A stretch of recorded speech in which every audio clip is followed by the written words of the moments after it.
person, and that poor person can just take anyone's wallet because he or she needs it, and the government can come over and take all of their stuff to give it to other people. Right? So you're just advocating theft. And the reason they say that is because, in principle, libertarians will advocate welfare state institutions if they work out and if the alternatives don't work. I'm not saying that many of us do. In fact, many of us on this board are actually anarchists. But in principle, if the world works out a certain way, we'll advocate certain institutions.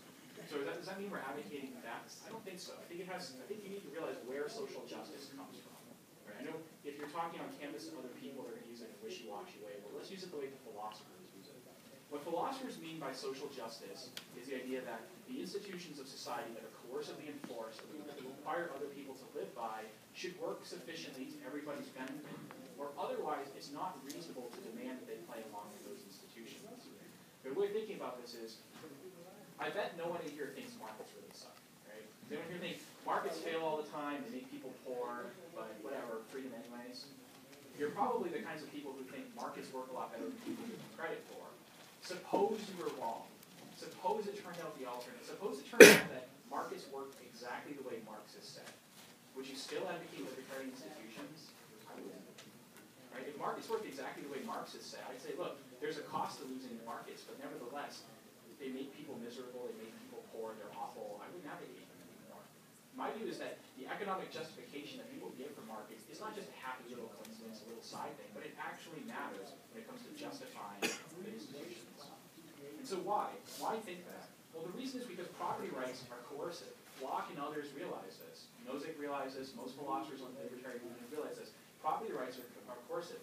Right now, I'm threatening all of you in a sense. So this is my phone, and my view is if you try to take this from me, it's justifiable for me to use violence to stop you. Property rights are coercive. Imagine a system, Locke says, in which no one owned anything. Imagine no one has yet appropriated any land, no one has yet come to acquire anything. Imagine a world in which people were free to just walk around and use whatever they happen to find, but no one claims a property right in anything.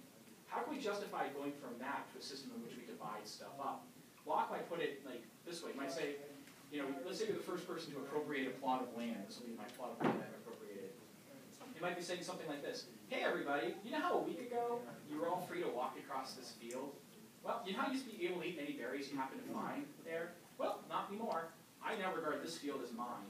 Except in special circumstances, none of you are allowed to cross this field without my permission, and you can't eat any of the berries there unless I say so. What's more, on top of this, I regard myself as fully justified in using violence to prevent you from walking on my field and prevent you from using my berries. And if you cross this plot of land, my plan is to beat you. So Locke and other libertarian philosophers go, what could possibly justify that? What could possibly justify you claiming this is yours and demanding that other people respect it this way, and demanding that they respect your ability to use violence to enforce your claims? Now, one answer, you might say, is just you mix your labor with it, and that's it. Right? And there are some not very good libertarian philosophers I won't mention, or libertarian thinkers I won't mention, who think that's all it takes. But Locke and Nozick and other libertarian philosophers said, that's not good enough. It's not good enough to just mix your labor with it, if you demand that other people abide by it, because it might, respecting the system of property might make them horribly badly off. So Locke and Nozick say, at the very least, you have to leave enough that is good for others. The system better work out so that you're not making people worse off. Okay? Already you're saying something that sounds kind of social justice-y because you're caring about the distribution. You're caring about how the system of property affects other people's lives.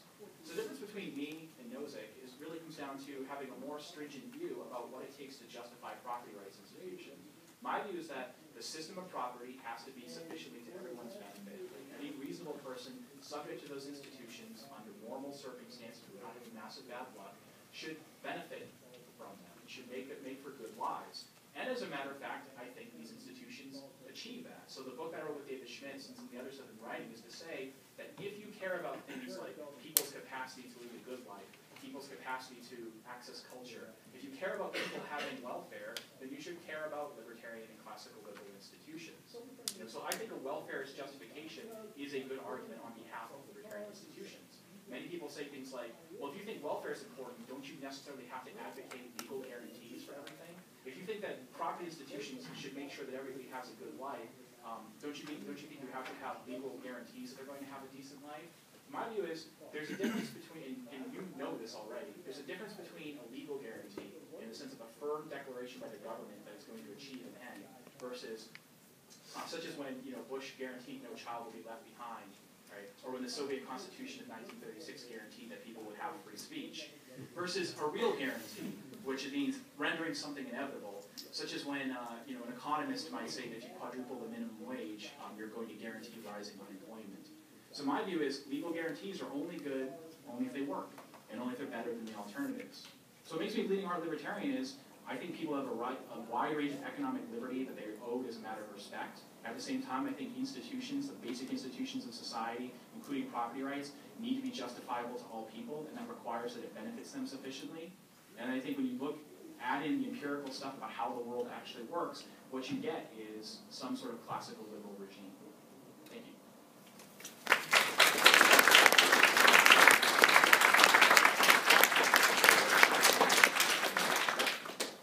That's a hard act to follow. So I'm gonna play cleanup here and follow. A number of the points that Jason made, I think, are right on target, and I want to just talk a little bit about why an economist would call himself a bleeding heart libertarian, and you can probably get from Jason's comments where I'm going to go with this. But let me start by saying I think, believe it or not, economists aren't different from everybody else, right? Or at least other libertarians anyway. In that, stop giggling. that we should care about the least well off among us, right? That's the foundation for that conversation that Jason was talking about at the beginning.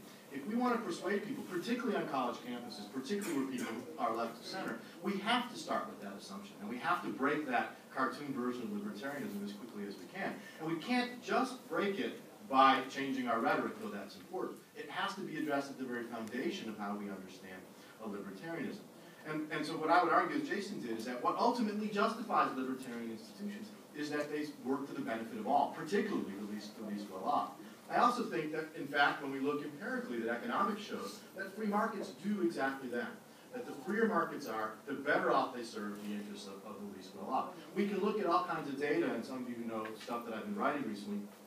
I've seen a lot of this, about how much better off the poor are now than they were 30, 50, 100, 200 years ago. You should read Deirdre McCloskey's work in particular for a good sense of what this is all about. Right? We know that, for example, in American households right now, Americans below the poverty line live better, measured by what they're able to consume, than the average American family did in 1971.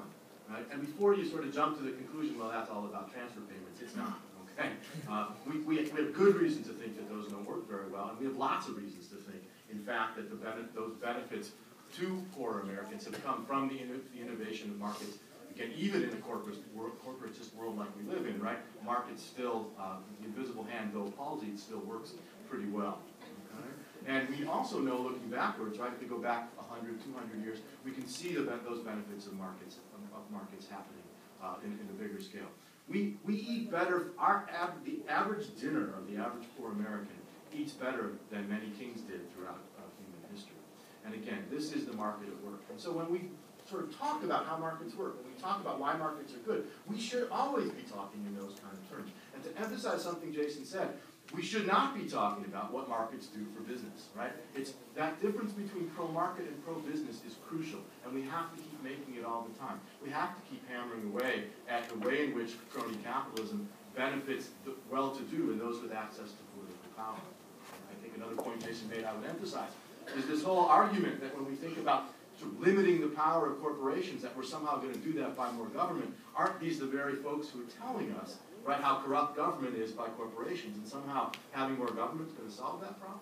Right? If we can talk about the way in which, in a genuinely free market, the only way people in the marketplace can profit is by creating value for others, including and especially the massive consumers, that's a whole different argument. I didn't see John Mackey's talk last night, but from reports I heard, this is a point he was making last night about how we rebrand business, and I think he's right, absolutely on the money. The other point I'd make real quick is that historically classical liberals, including economists, have been on the side of the progressives, and we shouldn't let that word slip away from us. Economists, historically classical liberal economists, had the concerns of marginalized groups at the center of their attention. Let me ask you a question. Raise your hand if you know the real story about why economics is called the dismal science. A few of you do, not many. Okay? The reason economics is called the dismal science goes back to the 19th century debates over slavery. Economists were, like John Stuart Mill, were on the anti-slavery